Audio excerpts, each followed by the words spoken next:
It has been a very dramatic couple of weeks. I am currently on holiday in my country of birth. I suggested an old friend of mine join me to get dinner. He asked me whether he could bring 3 women and a man he is cool with, which I agreed to. I also suggested we go to the place I rented after dinner as it was pretty nice.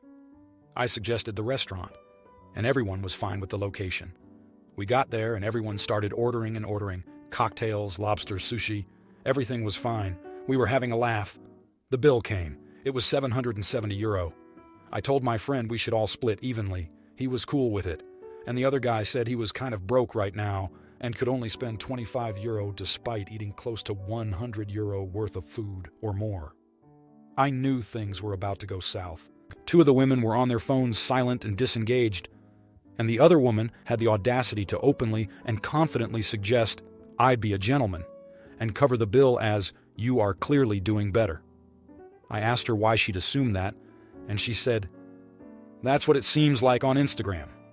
Mind you, all I have on my Instagram are pics of holidays and business-related stuff. No fast cars or any of that. I told them that I didn't know them and that this was not a date. She said that they didn't expect to have to pay. My friend said he isn't dating them either. He met them all at work.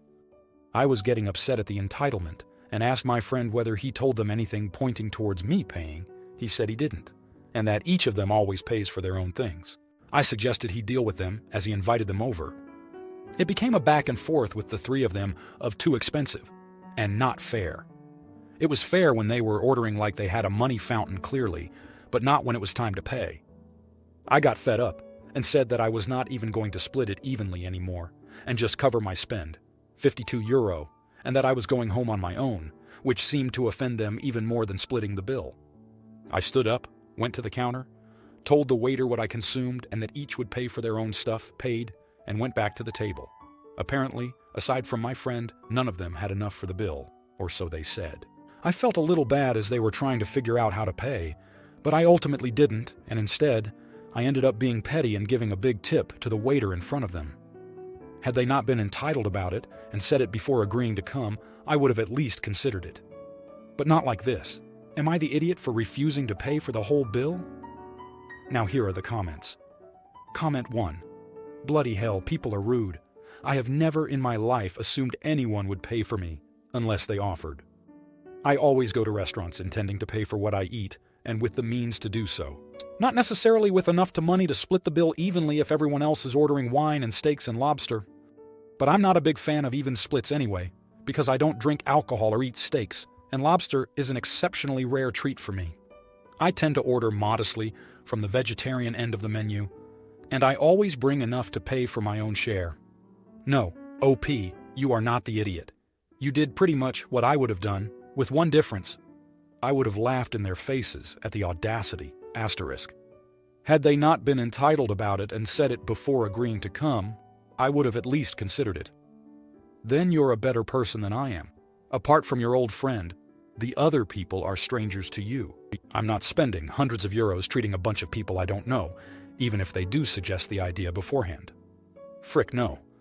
Maybe I'll treat my friend. Maybe. But not a bunch of freeloading strangers, no matter how nicely they ask. Comment 2. This is the part that blows my mind. Gyaktenji. The other woman had the audacity to openly and confidently suggest I be a gentleman and cover the bill as, you are clearly doing better. I asked her why she'd assumed that, and she said, that's what it seems like on Instagram. WTF? Who does this? And did she find your Instagram while you were at the table or before they got there? I don't care if you have a picture of yourself in front of a mansion getting out of a luxury car. That's still no reason to assume you'd pay for strangers' meals and drinks. The audacity, not the idiot. Comment 3. Not the idiot. You asked your friend to join you for dinner, and he asked to bring multiple friends, and you agreed. You never said you were taking them all out or treating anyone to dinner. You're all adults, and if they were short on cash, they shouldn't have agreed to the restaurant or ordered so much food. They could have asked before ordering like you mentioned as well. If your friend told them you were treating them all to dinner, then he's the H for bringing an extra 4 adult mouths without discussing the payment with you first. Now, for the next story. Okay, I will sit down with him tonight and show him how to pack a breakfast. I feel like that's going to go over extremely poorly since he is 15, and I am basically saying he doesn't know how to put fruit or other stuff in a bag. We have breakfast bars, protein bars, single-serve cereal boxes, the standard bagels, eggs, Pop-Tarts, those breakfast bowls, and a ton of fruit, bananas, strawberries, and so on. All from a comment. We have plenty of food he can pack for after or just eat breakfast at home.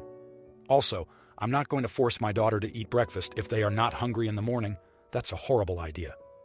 I came here because I am annoyed. Maybe I am wrong, but this situation is odd.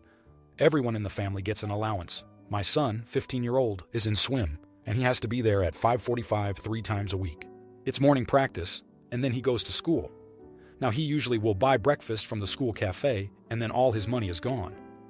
My daughters don't buy breakfast and just eat before school, or skip, so their allowance is mostly saved or used for the movies or something.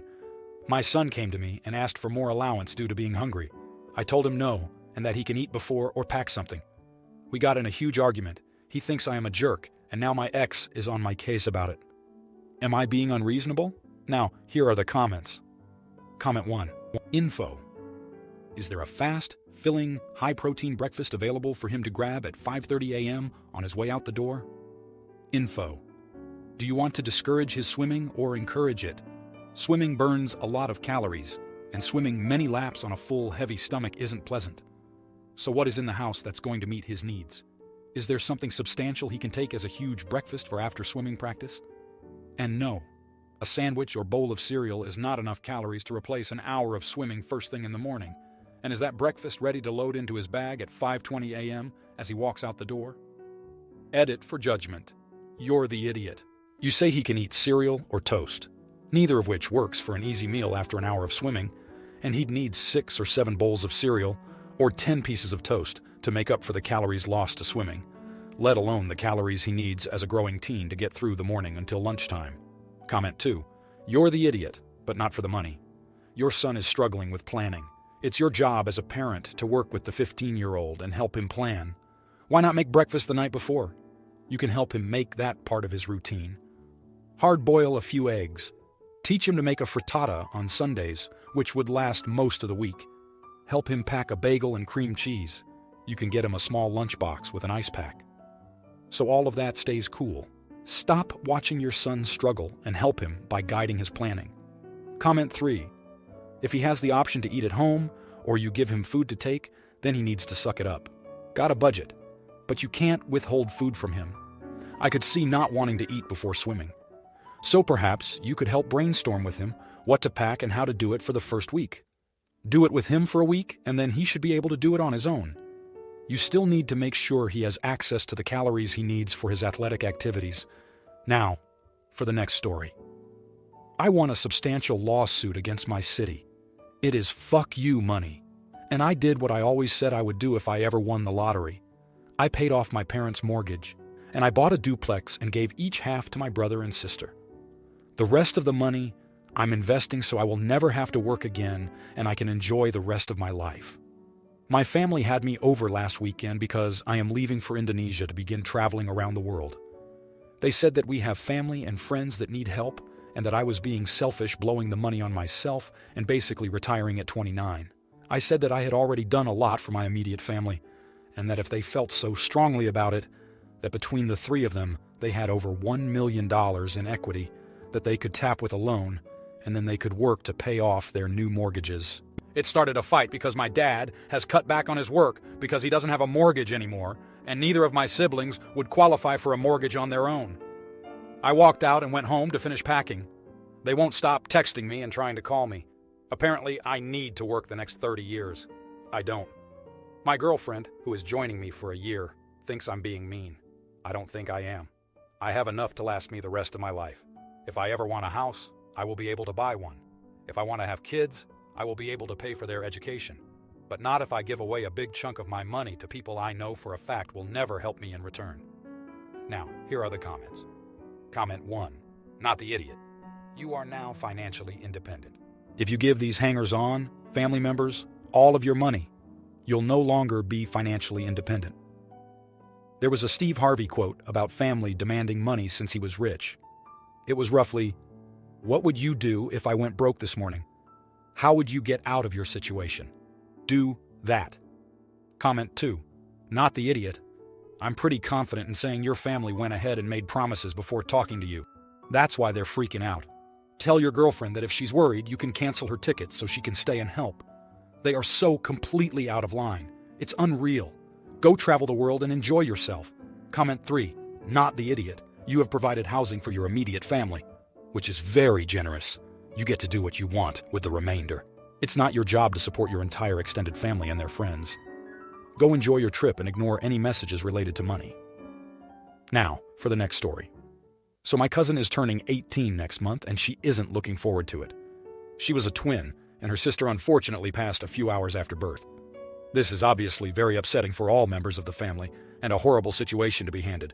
However, my cousin and I are extremely close, and every single birthday she has had has also been about her twin sister. Her mom will always put a little fancy background with her twin's ashes and make my cousin take photos with it every birthday. She always posts, "Happy birthday to my 2 beautiful girls." Up until my cousin was about 6, she was okay with this.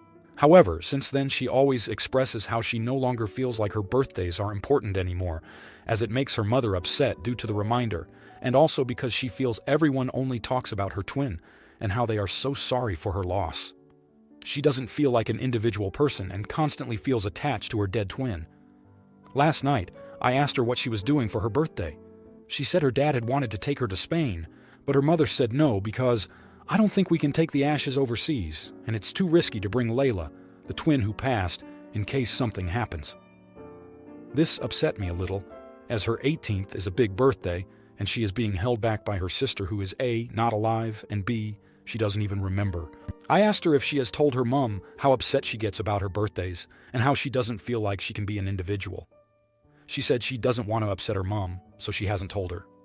Today at a family gathering, my aunt was talking about how excited she is for the photographer to take pictures of my cousin and Layla's urn. I pulled her to one side and said we all understand how she feels, but that she needs to get over and accept that Layla is gone and focus on her living daughter. She was extremely offended, even after I told her how my cousin feels. She has uninvited me for my cousin's birthday. Am I the idiot for this? Update. After reading some comments, I've messaged my cousin's dad, who has agreed that we 3 will be going to Spain to celebrate my cousin's 18th.